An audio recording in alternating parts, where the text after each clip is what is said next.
are you?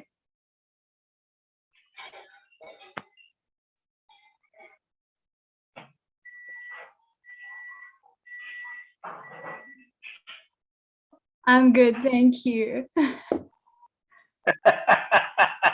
I'm learning. I promise you, I'm learning. I have to. I told you I have to learn because of my father. We all learning sign language. That's amazing. I didn't realize you could. Can you speak sign language fluently, South African Sign Language?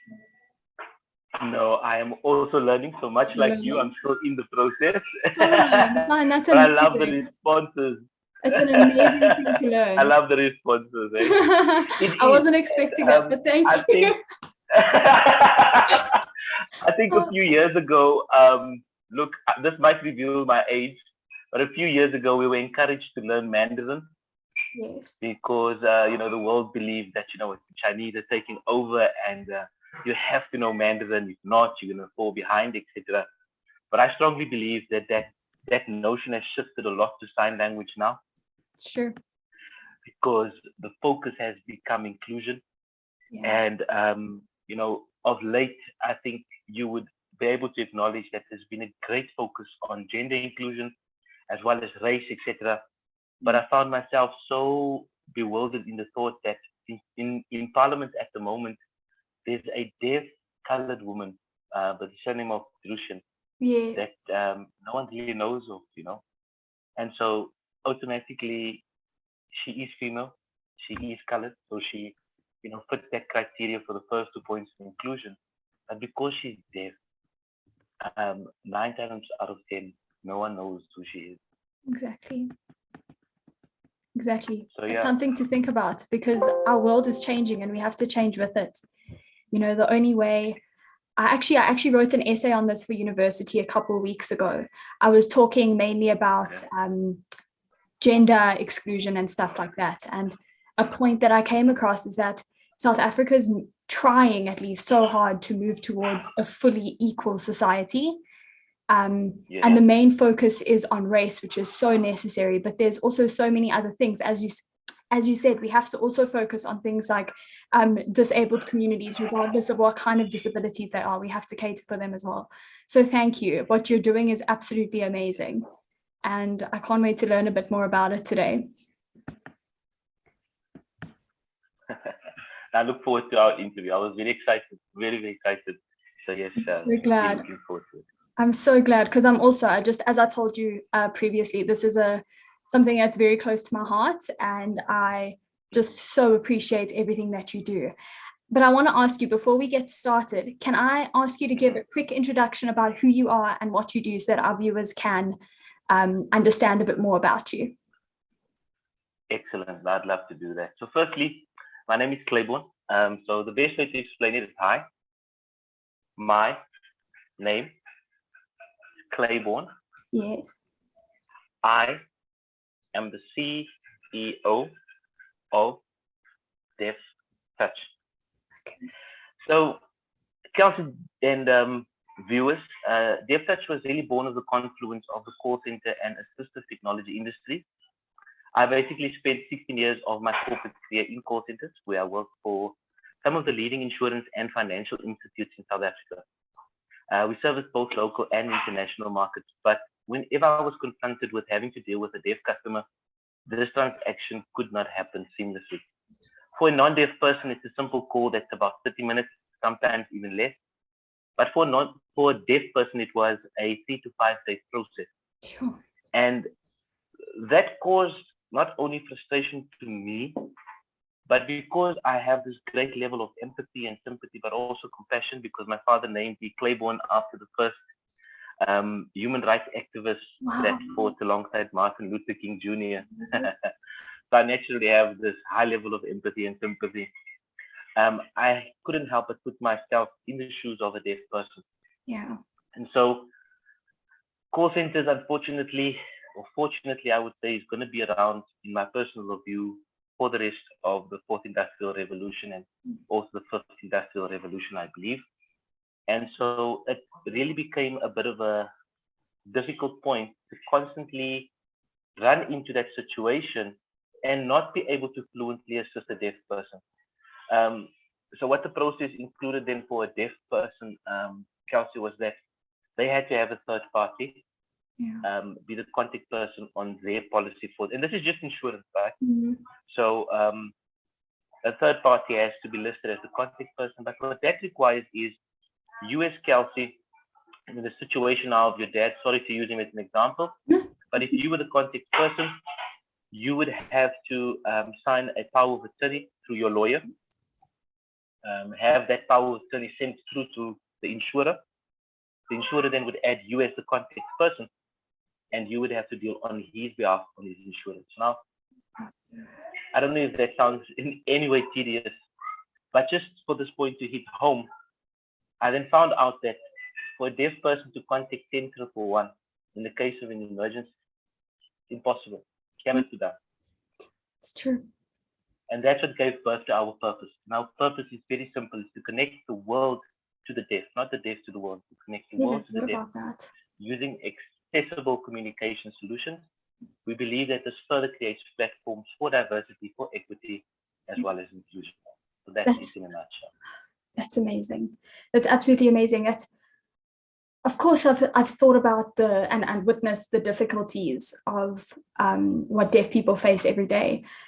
But yes, that point you just raised, like, and it can happen in any situation. What if a deaf person is in any sort of crisis or emergency and they don't have anyone near them or have anyone to help them translate or whatever they need? You know, that's a huge problem. It is a huge problem that I wish more people were taking seriously the way you are. And it's just the most phenomenal initiative. And once again, I'm so grateful, firstly, for this interview, because this is just the most heartwarming business I've ever come across in my life. And it's something that you've done because you felt like it was almost written in the stars for you. You had to make some sort of difference. And I love the fact that it is creating a community in a sense, you know, a community where there's acceptance and inclusion and all of that. So thank you.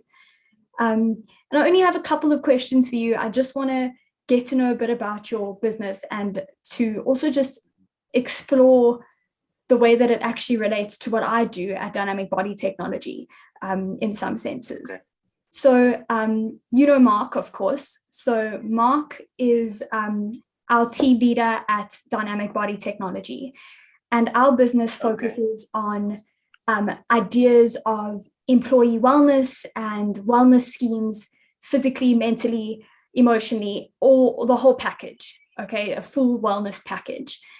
And basically my role is to try and learn as much as I can about what creates employee wellness in a business, as well as try and educate the people that we communicate with about that kind of thing. And this is how I do it, through interviews like this, because it's such a learning curve, not only for me, but for everybody watching this, you know, which will be fantastic.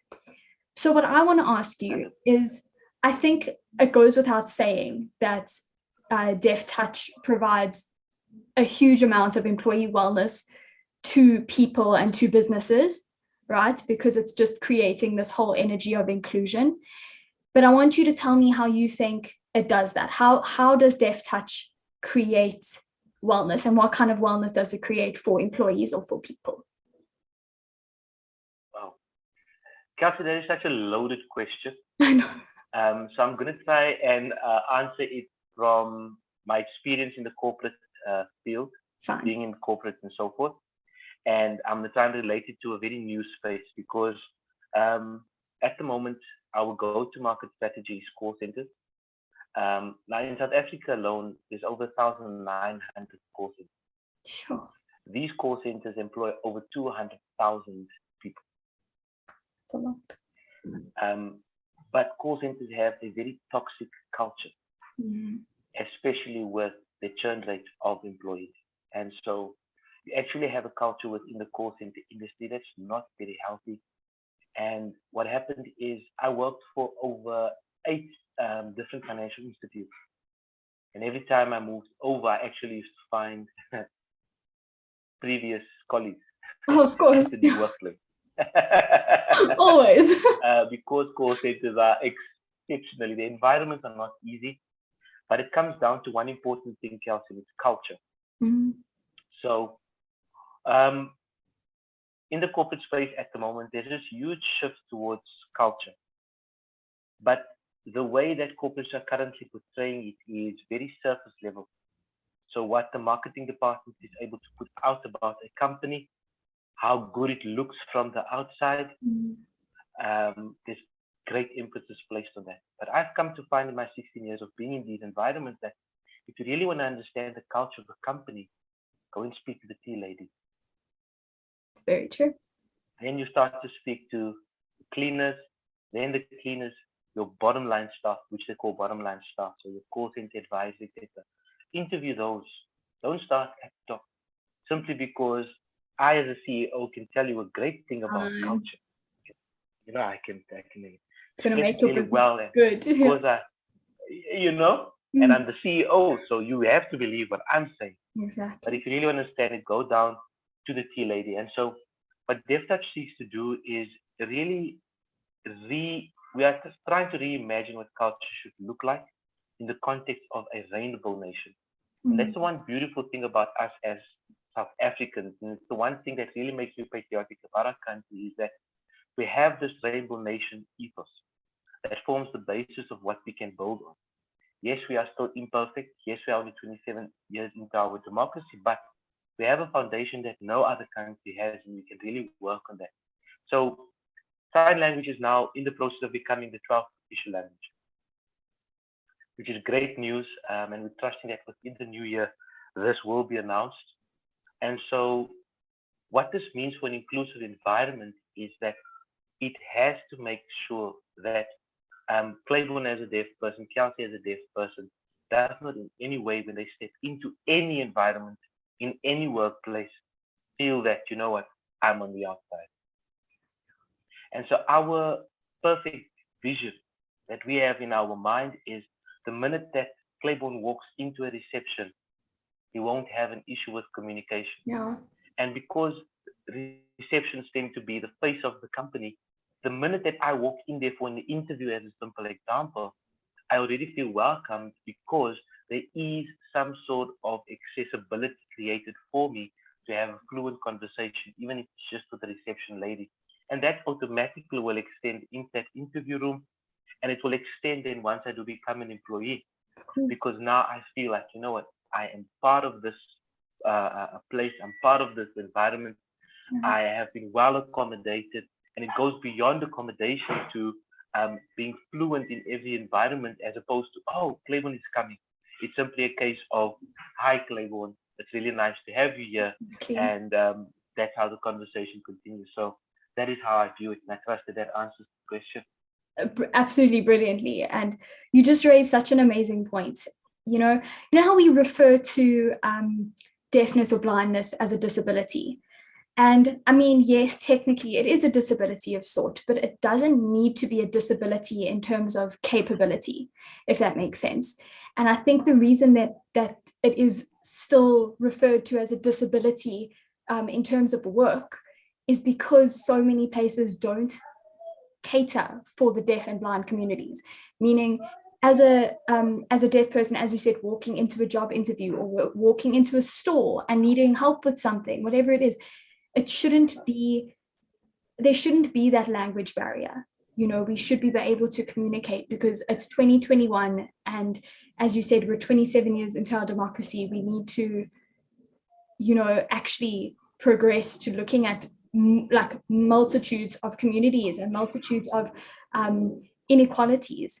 And I think that's absolutely amazing. It's going to make such a difference because obviously it takes time and things like this don't happen overnight, but the fact that you have implemented such a phenomenal business, something that is going to and has already made like tangible changes and differences to people's lives, that is phenomenal. I'm really blown away by this entire thing because it's quite something, really. I'm amazed. I really counted grace, Kelsey. There's something that you mentioned earlier that's really important. Our company is based on Christian values.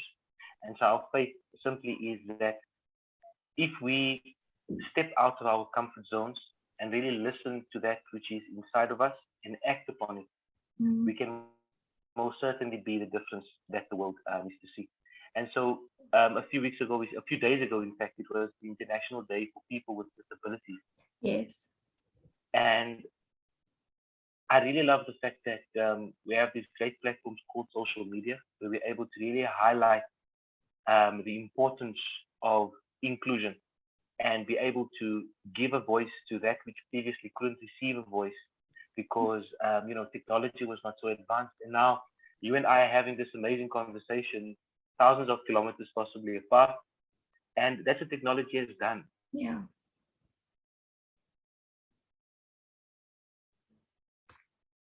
Claybourne, so our excuse in fact now truly has what it was before to be.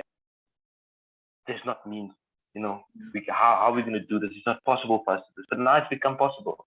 And hence I say to you that it really is grace, and we are acting upon that grace to ensure that we focus on inclusion and giving a voice to those who do not have. Of course. It's beautiful, and it's true, because we can't achieve equality if equality is only for certain people. That's not what equality is.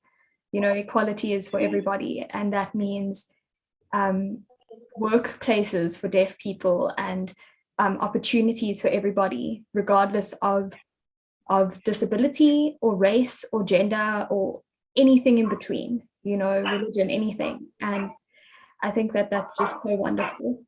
And actually, my next question is very interlinked with this. So I'm going to jump into that. What I wanted to ask you is, do you feel like there are still harsh stigmas surrounding deaf and blind people in the workspace? Do you think that many people still hold these like hesitant, I'm not going to hire someone because of that kind of view? And if so, how can a business such as Deaftouch, how can you guys try and, I guess, reduce these stigmas? And also, how can we as people, as individuals, how can we make a difference to the stigmas that the world puts on deaf and blind people? Amazing question. Kelsey takes me back to a quote that I heard a long time ago. It says that we as people tend to fear what we don't know. It's true. And so the first area of approach or method that needs to be approached is knowledge. I think you know as well as I do that knowledge is power. And the most important thing about knowledge is that once you put knowledge to work, it becomes wisdom. So that is what I think we should be creating, is wisdom.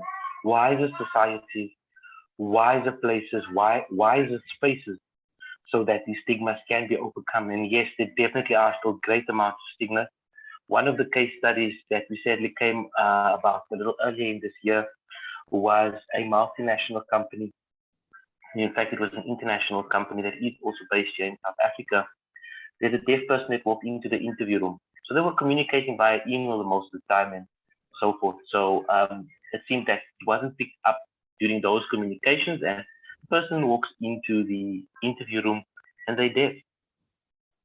The HR people just stumbled over their feet because they did not know what was going to be done here and how this was going to be done. And I think automatically, if that problem existed in the interview room, naturally one would say that the person didn't get the job because there was a great barrier and challenge outside of that interview room once this person should be successful and walks into the workplace.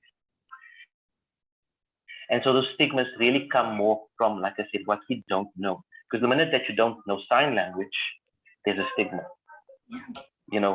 And the issue with the deaf person is that you cannot pick up. You cannot. If you see them, you cannot pick it up. And it was an amazing experience for me, Kelsey. I used to, in 2016, travel on the Gautrain. So as I step out of the Gautrain, I go down to walk towards the buses, and in front of me, I see this deaf conversation happening between one of the Gautrain employees and actually a cleaner. And they were signing away, and naturally, it always intrigues me because the conversations always look so amazing. So I wait for a few moments so that I could speak to the Gautrain employee, and eventually he does head my way, and I start to engage him. Find out his name is Gideon. and I speak to Gideon, and then I have, a short little conversation. He tells me a bit about himself, and I tell him a bit about what I do. And so, with that said, he's happy to, hear that there's something like this taking place, etc.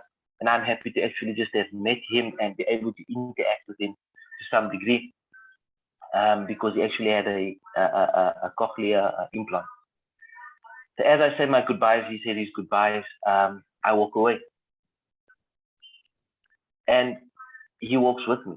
And so in my mind, I'm like, Gideon, I actually said bye. And so we keep walking, and he keeps walking with me. So I ask him, Gideon, where are you off to? He says, no, I'm the bus driver. That's amazing. So that day I met a deaf bus driver working at the Gauteng, and he's about to actually drive this bus with a whole lot of passengers on. And that just truly took me, it amazed me, because everyone else after that had got onto this bus never took note. Yeah, they didn't take note that this man has an implant and he's about to drive this bus. But it just goes to show that once we overcome those stigmas, we actually develop a level of trust that sees beyond those barriers, because now you're going to place your life in a deaf bus driver's hands, and lo and behold, there was no issues. Exactly. So that's the approach that I feel we should take to overcome those stigmas, without in fact it having to be so invasive, because cochlear implant is quite invasive, besides being very expensive. It's quite invasive, but that's what they need to do in order to adapt into normal society, where I feel the approach would in fact be the other way around, where we should be, as non-deaf people, actually taking those steps so that they disrupt it and we are. So that's my view on it. That's amazing, and I completely agree with you. I could not agree with you more. It's all very well to expect deaf people to get cochlear implants and things, but also the world is more complicated than that, especially in South Africa, where majority of our country lives in conditions that they can't afford cochlear implants. That not many people don't have health insurance and medical aid and those things to help with that kind of thing. So we need to adapt, like you said, to fit our country. We need to do things that are more practical for the world that we live in today, which, as you said, it's us also adjusting. It's the people that are have the upper hand in the situation, meaning people who have hearing abilities. We need to cater for those who don't. We need to make room in our lives to learn about them. And I really applaud you guys for this, because it's just so amazing. And I like the fact that you mentioned that you can't tell if a person is deaf. It's true. And I almost wish, I often think this with lots of things, but I wish it was something that we could just, it's almost, I like the fact that you don't straight away notice. I wish it was like that with other things. You don't look at someone and go, oh, okay, but he's a man, or she's a woman, or she's black, or she's white, or he's black, or he's white. Do you know what I mean? I wish other things were like that, but at the same time, we need to use that idea of looking at someone that is deaf and being like, okay, I didn't know they were deaf. We need to then treat them like an equal as well. Do you know what I mean? Yes. Like, if we're not seeing them as different, so then we need to kind of translate that further. But Claybourne, those are all the questions I have for you. I'm just completely blown away by this, like I keep saying, and I am definitely going to be in contact with you further as I develop my sign language learning a bit more. That's actually been one of my December holiday plans. I was just waiting for university to end and everything to close, and now I am. It's one of my goals for the next couple of months, is to try and learn sign language, because I'm actually a teacher. And although I teach at a school that is not necessarily deaf inclusive, who knows where the world will take me one day. My mom's actually also a teacher, and she used to teach at the Parktown Center for Speech Impaired and Hearing Impaired Children. And so she knows sign language, and it's something that I am desperate to learn, because it's just phenomenal. So thank you for instilling further inspiration in me. I appreciate it. It's a great pleasure.